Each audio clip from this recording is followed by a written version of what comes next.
I could no longer tell where the desert ended and the exhaustion within me began. The days had merged into a sequence of orders, dust, heat, and silence, a silence that not even the gunfire could fully break. There was something more devastating than the sound of explosions. It was the muffled sound of thoughts, the grinding of clenched teeth, the memory of faces we left behind without time to bury them with dignity. My name is Michael Hayes. I was once a son, a brother, a husband, but there, in that war that seemed never-ending, I was just another uniform stained with soot, waiting and bound by the duty to keep going. We marched with precision, as if the body had forgotten how to be a man and had learned to be a machine that bleeds, that feels, but pretends not to remember it. It was on a smoke-yellowed late afternoon that I saw her for the first time. I was returning from a patrol that had been too long, my leg throbbing from a shrapnel wound from the week before and my shoulder so tense it felt like it might give way. And there she was, not like a mirage, but like something so out of place that it hurt to look at her. Clara. I didn't know her name yet, but the image was etched in my mind instantly. Her hair was tied back without vanity, her hands deftly handling gauze and bandages, and that look, God, that look! It wasn't pity nor rehearsed compassion, it was steadfastness, it was care without condescension. She spoke softly to a soldier lying on the ground, as if she could restore humanity with her voice, and when I approached, bleeding from my arm and wanting only to sleep for 100 years, she turned and saw me. She didn't ask anything. She just walked over, placed her hand on mine, and with a calmness that disarmed any despair, said, "Let's take care of this." Those 3 words, spoken without a tremor, stirred places in me I didn't even know were still alive. I didn't smile, I didn't cry, but I felt my chest loosen, as if after months I could breathe without bracing for the worst. And there, in the middle of the war, amid burning tanks and distant screams, a woman with a serene expression and tired eyes began, unknowingly, to bring me back to life. In the days that followed, I returned to the triage post more times than a reasonable man with minor injuries would dare admit. I told myself it was for the re-evaluation of the cut on my arm, for changing the bandages, for the painkillers she offered with steady hands and gentle words. But deep down, I knew, and maybe she knew too, that I was there because, in that place marked by groans and the smell of staunched blood, Clara was the only reminder that there was something beyond the war. The time with her was brief, but carried immense value. Minutes where we didn't need to feign bravery, where her touch didn't demand a hardened face, where her voice said more than any anthem or military speech. She spoke little, but each sentence seemed chosen with the precision of someone who knows what it's like to carry pain on their shoulders without letting it spill from their eyes. One time I arrived with a wounded squad mate, carrying him in my arms, and it was Clara who came to meet us. She arranged his body with care, even knowing there might not be much time left, and asked me to stay. I stayed. I sat by as she worked, as her hands, even stained with blood, seemed to stitch pieces of dignity into the dying body of my friend. When his last breath came, it was she who closed his eyes. Then she looked at me and said, "You can go. I'll take care of the rest." But I didn't go. I stayed there, staring at the woman who, in that moment, was stronger than any of us. I asked her why she did it, why she still gave so much in a place where death seemed to always win. And she answered without hesitation, "Because someone has to stay. Someone has to remember they were loved until the end." And it was there, in that instant, that I realized what I felt for Clara wasn't just gratitude nor relief. It was something more, something that scared me but also gave me hope, something that reminded me what it was to be human, and not just a survivor. That night I couldn't sleep, and it wasn't because of the distant explosions or the mechanical hum of tanks. It was because of her, Clara. I sat on the edge of the makeshift bed, elbows on my knees, my head full of thoughts I no longer knew how to organize. Her image replayed, in my mind like a slow song. Her restrained gestures, the strength hidden behind her kindness, the way she said little but said everything. It was as if, around that makeshift post, she was the only piece of the world that hadn't been devoured by the madness of war.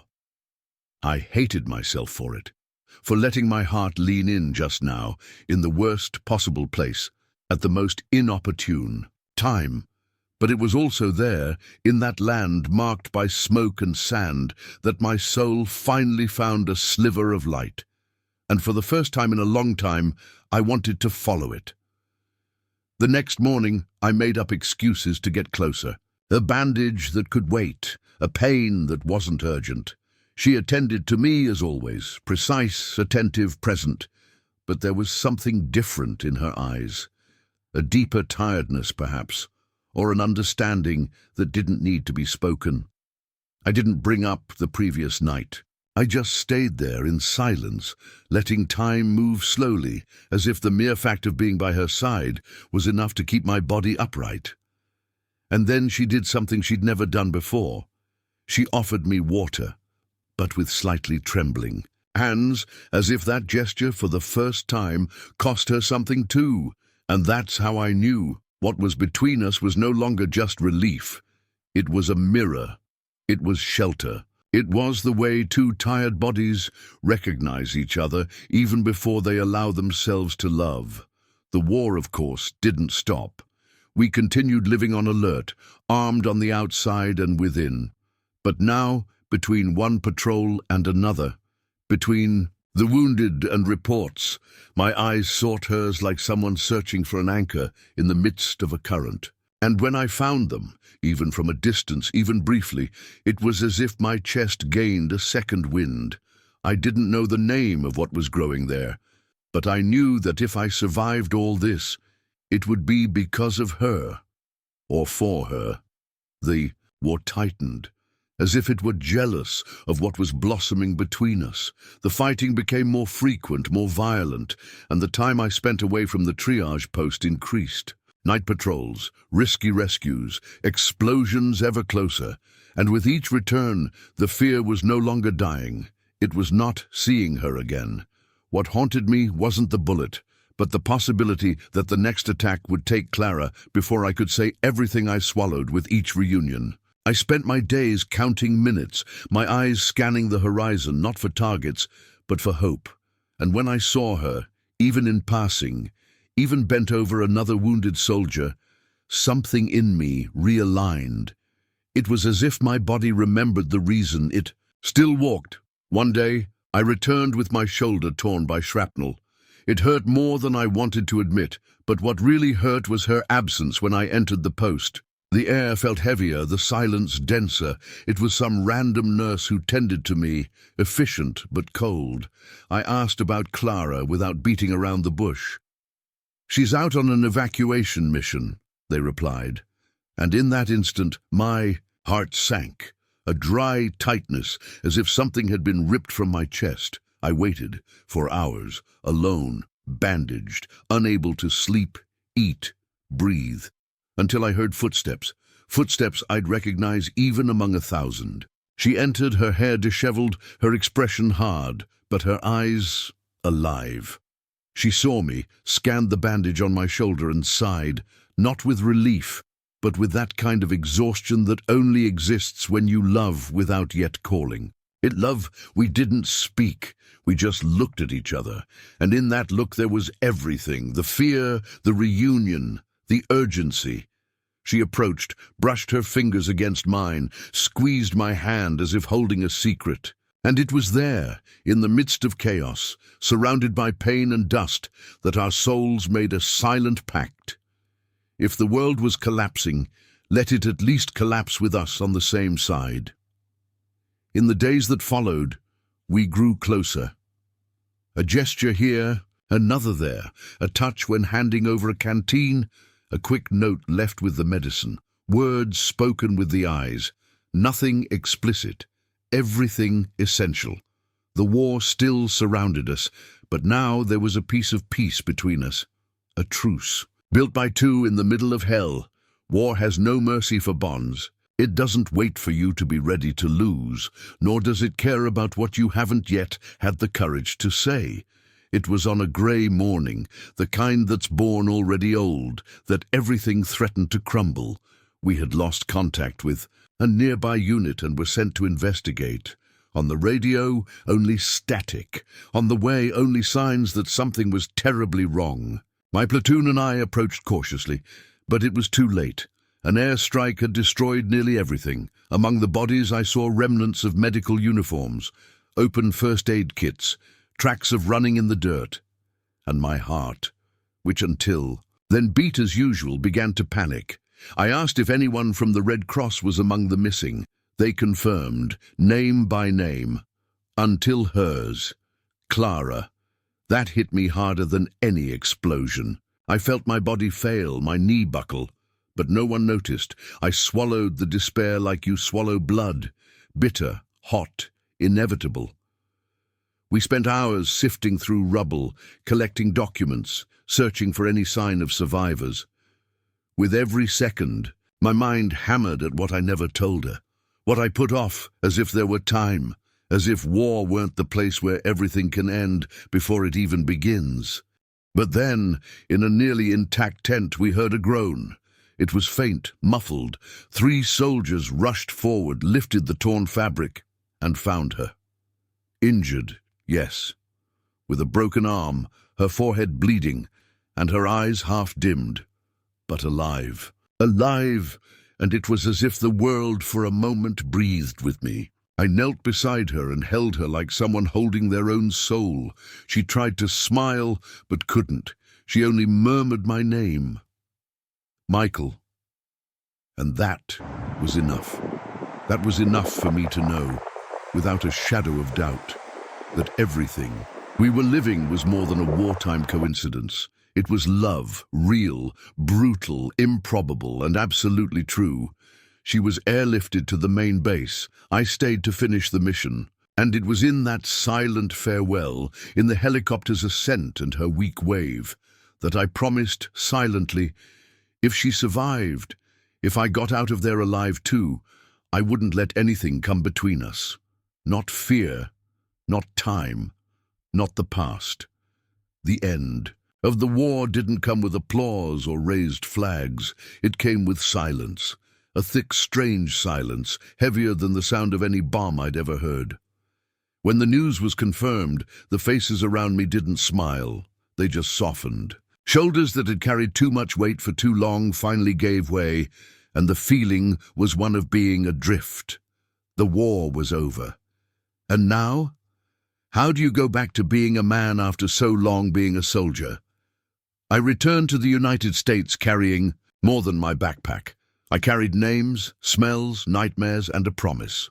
Clara was already in rehabilitation in a discreet clinic far from the city. The reports said she was doing well, recovering quickly, walking again. But that wasn't. What unsettled me, what kept me awake, was what wasn't in the reports. Did she still want me? Would she recognize me now, out of uniform, out of the trenches, out of that field where pain bound us? It took me a week to see her. I stood at the clinic's door more than once without the courage to enter. I didn't know what to say, how to seem less broken than I felt.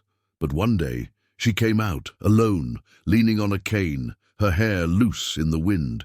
She saw me standing there, hands in my pockets, my chest on the verge of collapsing, and she said nothing. She walked up to me, stopped in front of my trembling body that didn't show it, and then, with the same gentleness as when she cleaned my wound the first time, placed her hand on my face and whispered, "You came." That's when everything gave way. The silence, the distance, the war. The uniform unraveled inside me, and I cried. I cried like a man who had seen too much, lost too much, but who was now there, in front of the only thing that never seemed fleeting. From then on, everything we built was with patience. We had to learn to talk again, to live without the constant crackle of death around us. She had setbacks, I had crises. But now, we faced everything together. Hand in hand, soul washed clean. We started attending a support group for veterans and volunteers. She told stories with that voice that still healed. I, little by little, began to write, not reports, but letters, to her, to myself, to those who didn't come back. We started slowly. There were no more tanks in the background, no sirens in the distance, but we still carried the war within us. The civilian world felt strange, almost fictional. While people around us talked about kitchen renovations, vacation plans, neighbor disputes, we still woke up in the middle of the night sweating, reaching for each other in fear that the other had vanished in the dark. It was hard, I won't lie. There's no manual that teaches two survivors how to build peace together, only instinct, only time. And even so, there was something deeply true between us that served as a foundation, a gesture, a look, the shared silence without demands. Clara went back to work little by little, first as a counselor in an organization supporting soldiers' families, then as a speaker in schools. I followed, but from a distance. I was still relearning how to live among walls that weren't barbed wire. One day, she invited me to speak at a meeting with young recruits. I stayed silent for days, wrestling with the idea of exposing what I had protected myself from remembering for so long. But I accepted, and on that stage, in front of faces full of vigor and unscathed bravery, I told the story of how I survived not just the combat, but myself, and how, in the middle of hell, I found Clara. She was sitting in the front row and she was crying. For the first time I cried with her, in public, and I didn't feel shame. I felt relief. After that, we allowed ourselves the everyday, the routines, coffee at the same place on Tuesdays, her plants, which I pretended not to care about but tended to when she forgot. The letters I still write to her when she falls asleep. Before me, we never formalized anything, never signed papers, but one day, while visiting the meadow where she always said she dreamed of growing old, I knelt, no ring, no rehearsed words, and asked only that she keep sharing with me everything the war couldn't take from us. She answered with a yes as calm as her soul always was, a yes without artifice, without fanfare. A yes that echoes to this day in every corner of this quiet house where, at last, only peace resides. Today, the sound that lulls our mornings is the whistle of the kettle, not sirens. The fingers that once pulled triggers now plant mint, write, letters intertwine with hers as we walk silently through the backyard we built together. Clara still carries the scar on her arm, thin as a silver thread, and I, the invisible ones, those that sometimes return in dreams but no longer paralyze me. We live in a small house on the outskirts of a quiet town where no one calls us heroes, and no one needs to. Here we are just two survivors who chose not only to return, but to start anew.